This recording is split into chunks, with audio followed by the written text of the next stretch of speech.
Ini adalah dua syarat agar ibadah tersebut benar-benar bernilai ibadah di sisi Allah Subhanahu wa taala dan pelakunya akan diberikan ganjaran oleh Allah Tabaraka wa taala.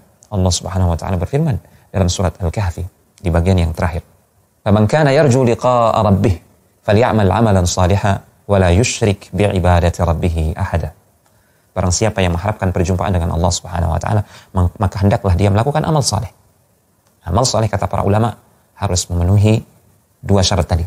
Yang pertama ikhlas dan yang kedua al-mutaba'ah. Dan janganlah dia mempersekutukan Allah Subhanahu wa taala dalam ibadahnya tersebut dengan sesuatu apapun juga. Artinya jangan melakukan hal-hal yang bisa membatalkan keikhlasan. Manakala seseorang melakukan amal ibadah dengan ikhlas, ya, namun dia tidak melakukannya sesuai dengan contoh Rasulullah SAW, ya, dia melakukannya tidak sesuai dengan petunjuk Rasulullah SAW, ini pun tidak bisa disebut sebagai ibadah, walaupun ikhlas.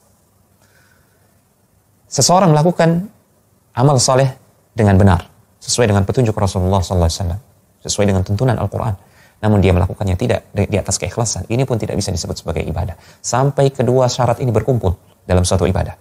Sebagai contoh, amalan yang dilakukan dengan ikhlas, namun tidak sesuai dengan petunjuk Rasulullah SAW adalah seseorang misalkan melakukan salat sunnah 2 rakaat ba'da atau setelah salat fajar, setelah salat subuh.